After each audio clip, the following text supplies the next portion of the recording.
Good morning विदर्भातील लोक, पुष्पाच्या ब्लॉगमध्ये तुमचं सहर्ष स्वागत आहे. ब्रश झाला, चहा वगैरे केला, बेडशीट वगैरे व्यवस्थित केली, मस्ती चालू होती श्रीची आणि माझी. मी बोलत होती तुमच्याशी थोडंफार असंच की तुम्ही मला तुम्ही फॉलो नाही करत, लाईक नाही करत, सबस्क्रायबर नाही करत, कमेंट नाही करत. असंच नॉर्मली मी बोलत होते.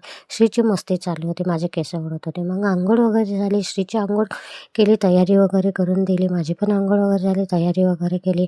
तयारी वगैरे केल्यावर मी तुम्हाला तेच म्हणत होते की मला फॉलो करा, आपल्याला सबस्क्रायबर करा, आपल्याला आपली फॅमिली वाढवायची आहे. इंस्टाग्राम फॅमिली, फेसबुक फॅमिली आणि यूट्यूब फॅमिली. पूजा वगैरे केली, जेवण वगैरे केलं. श्रीनी पण माझ्यासोबत जेवण केलं थोडंफार. तसं तिला चारलं होतं, पण तिला माझ्यासोबत पण जेवण करायचं. जेवण केलं, सायंकाळ झाली.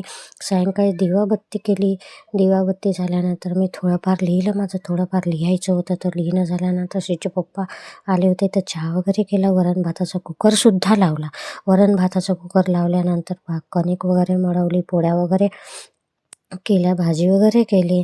आणि मग आम्ही पण जेवण करायला घेतलं. मी पण जेवण केलं, श्रीनीच्या पप्पाने. आणि श्रीचं पण चालू होतं, तिच्या पप्पाने तिचंच खाऊ घातलं.